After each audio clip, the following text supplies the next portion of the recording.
ফিরে এলাম বিরতির পর।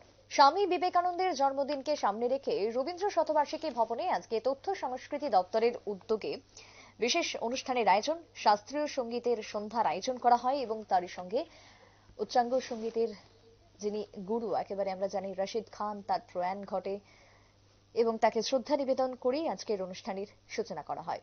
শাস্ত্রীয় সঙ্গীতের গুরু ওস্তাদ রশিদ খানের প্রতি শ্রদ্ধা নিবেদন করলেন প্রদেশ বিজেপি সভাপতি, অন্যদিকে সমাজসেবী সুব্রত চক্রবর্তী উপস্থিত ছিলেন আজকের অনুষ্ঠানে প্রাক্তন উপমুখ্যমন্ত্রী জিষ্ণুদেব বর্মা, উপস্থিত ছিলেন বিধায়িকা মীনা রানী সরকার থেকে শুরু করে অন্যান্য বিশিষ্টরা।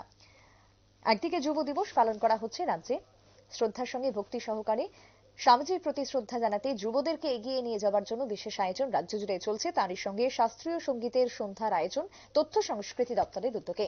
আজকের অনুষ্ঠানে প্রাক্তন উপমুখ্যমন্ত্রী জিষ্ণুদেব বর্মনের কি বক্তব্য উঠে এসেছে শুনুন। ব্যাপার না,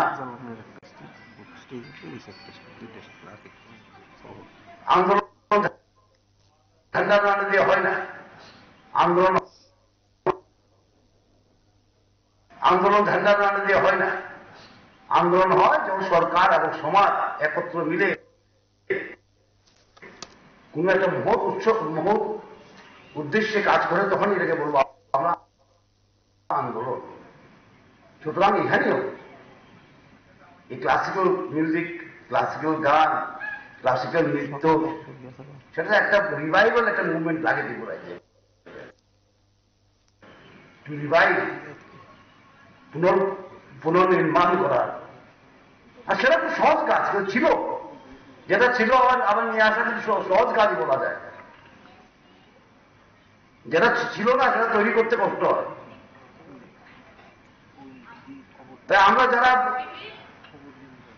এই পার্টি করি, আমরা বলি পুনর্নির্মাণের কথা বলি। স্বামী বিবেকানন্দ তাই বলেছিল, আজকে ওনার জন্মতিথি।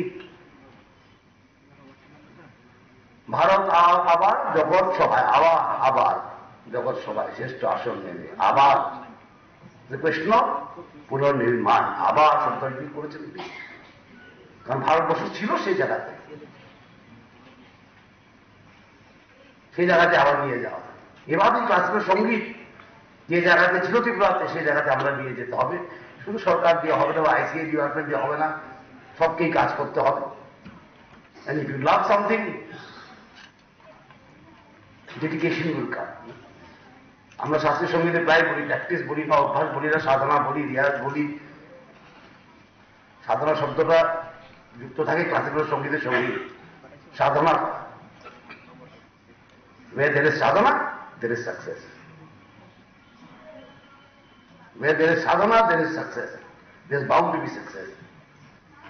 সুতরাং আজকে আর বেশি দিন ঘাইতে করতে চাই না, গান শুনতে চাই, আমি বক্তৃতা শুনতে চাই না। আসলে নির্বাণও বাজাবে, অন্য বাইরে থেকে আর্টিস্টরা এসছে, ওরাও বাজাবে। আর কলিকা দিন তো সেদিন গানও গিয়ে শুনিয়েছে আমাদেরকে, কয়েক মাস আগে খুব সুন্দর ভজন গিয়ে শুনিয়েছে আমাদেরকে। উনি নিজেই বললেন আমি গাইবো, আমি বলি গান। খুব সুন্দরভাবে গিয়ে শুনেছি, গলার কাজ টাচ করে ফার্স্ট ক্লাস। এটাকেই সাধনা বলেন, লাইফ লং ডেডিকেশন। উনাকে আমার অভিনন্দন জানাই, প্রণামও জানাই। গোপাল বাবু আছেন, উনার তবলা শুনতো, আমরা খুব বিখ্যাত ছিলাম ত্রিপুরায় যে গোপাল বাবু তবলা শোনার জন্য আমরা দৌড়ে আসতাম আগে। আমার দিদি নাচতেন, কথা উনি বাজাতেন তবলা। তাই সবার সঙ্গে দেখা হয়েছে, খুব ভালো লেগেছে। আমরা গান শুনবো, এই বলে আপনাদের বিদায় দিচ্ছি। বন্দে মাতরম, ভারত মাতা কি জয়। প্রাক্তন উপমুখ্যমন্ত্রী জিষ্ণুদেব বর্মনের বক্তব্য আপনারা শুনলেন। 1984 সালে ভারত সরকার প্রথম 12 জানুয়ারিকে যুব দিবস হিসেবে ঘোষণা করেছিল এবং যুব সমাজ যেহেতু জাতির মেরুদণ্ড, তাই যুব সমাজকে এগিয়ে নিয়ে গেলেই এগোবে দেশ, এগোবে ভারত। তাই আজকের যুব দিবস গোটা রাজ্যে পালন করা হলো যথাযোগ্য মর্যাদায়। এখনকার মতো সংবাদ এই পর্যন্তই। পরবর্তী নিউজ আপডেট এবং টকশো দেখার জন্য চোখ রাখবেন শুধুমাত্র নিউজ ভ্যানগাড়ি পর্দায়। নমস্কার।